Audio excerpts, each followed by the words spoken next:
আল্লাহ তাআলা কিয়ামতের কঠিন ময়দানে যেদিন স্বামী স্ত্রীকে চিনবে না, স্ত্রী স্বামীকে দেখে পালিয়ে যাবে, বন্ধু বন্ধুরে চিনবে না, পীর সাহেব মুরিদরে চিনবে না, মুরিদ পীর সাহেবরে চিনবে না, দলের কর্মী তার নেতারে চিনবে না, নেতা তার কর্মীরে চিনবে না, বন্ধু বন্ধুরে দেখে পালাবে। এই কঠিন মুহূর্তে সূর্যটা মাথার কাছে চলে আসবে, জমিনটা তামার জমিন হবে, আজকের জমিনের মতো নয়।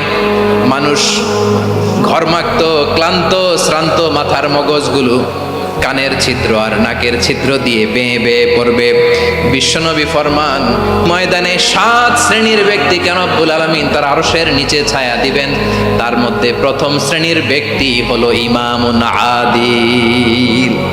ইমামুন আদিল, ন্যায়পরায়ণ শাসক, যে ইনসাফের সাথে বিচার করে, যে জাস্টিস সমাজে সার্ভ করে, যে সুশাসন নিশ্চিত করে, ওই ইমামুন আদিল। আদিল শব্দটা বুঝছেন না? ইন্নাল্লাহা ইয়া'মুরু বিল আদল, পাইছেন? আদিল। 7 শ্রেণীর ব্যক্তিকে আল্লাহ তাআলা সুশীতল আরশের নিচে ছায়া দিবেন, যেদিন তার দেয়া ছায়া ছাড়া কোনো ছায়া থাকবে না। এর প্রথম হচ্ছে ইমামুন আদিল, ন্যায়পরায়ণ শাসক। চিল্লায় বলেন সুবহানাল্লাহ। আবার বিশ্বনবী বললেন, ইন্নাল মুকসিতিনা ইনদাল্লাহি আলা মানাবিরা মিন নূর আন ইয়ামিনির রহমান। কিয়ামতের দিন যারা ন্যায় পরায়ণ হিসেবে আল্লাহর সামনে দাঁড়াবে, কিয়ামতের দিন রব্বুল আলামিন তার আরশের ডান দিকে ওই ন্যায় পরায়ণ লোকদের জন্য আরশের ডান দিকে একটা নূরের মিম্বারে তাদেরকে বসার সুযোগ করে দিবে। আল্লাহর আরশের ডান দিকে ন্যায় পরায়ণ লোকদের জন্য আল্লাহ তাআলা নূরের মিম্বার বানাবে। 4টে কেন কথা মনে করেছেন? আল আদাল, জাস্টিস। ইন্নাল্লাহা ইয়া'মুরু বিল আদল। আল্লাহ তাআলা এই আদালতের নির্দেশনা দেয়, সুবিচার, সুশাসন। প্রিয় ভাইয়েরা, এটা আমরা বাংলাদেশে চাই কি চাই না? এই যে অরাজকতা, এই যে অন্যায়, এই যে জুলুম, এই যে ইনকনসিস্টেন্সি, সমাজের অসঙ্গতি, এর প্রধান কারণ জাস্টিস নাই, সুবিচার নাই, সুশাসন নাই। শেষবারের মতো আওয়াজ করে বলেন তো, আমরা বাংলাদেশে আদল চাই কি চাই না? তাহলে প্রথম নির্দেশনা শেষ। আল্লাহ তাআলা তোমাদেরকে আদলের আদেশ দেন। এরপরে আল্লাহ বললেন, আমি তোমাদেরকে ইহসানের আদেশ দেই। ইন্নাল্লাহা ইয়া'মুরু বিল আদলি ওয়াল ইহসান। আমি তোমাদেরকে যেমনি আদলের নির্দেশনা দেই, তেমনি ভাবে তোমাদেরকে ইহসানের নির্দেশনা দেই। ইহসান, আওয়াজ করে সবাই বলেন তো ইহসান। সবাই বলেননি, সবাই বললে এতটুকু আওয়াজ হবে আমি বিশ্বাস করি না। আওয়াজ করে বলুন আল ইহসান। ইহসান মানে কারো প্রতি সফট হার্টেড হওয়া, মহানুভব হওয়া, অনুগ্রহ পরায়ণ হওয়া, অনুগ্রহশীল হওয়া, একে অপরের প্রতি দয়াদ্র হওয়া। একে অপরের প্রতি দয়াদ্র, অনুগ্রহশীল হওয়া ছাড়া মানবিক সমাজ কশিনকালেও গঠন করা সম্ভব না।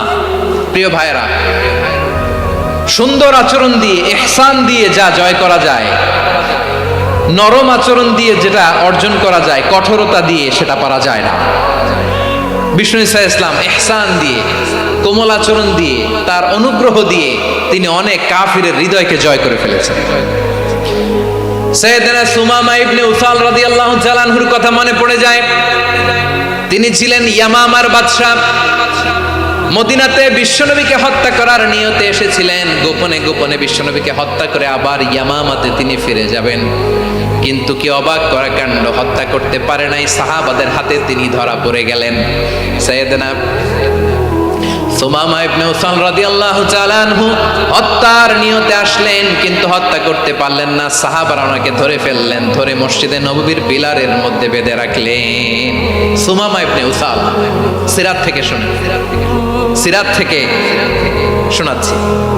রাদিয়াল্লাহু তাআলা আনহু ইয়ামামার অধিপতি ছিলেন।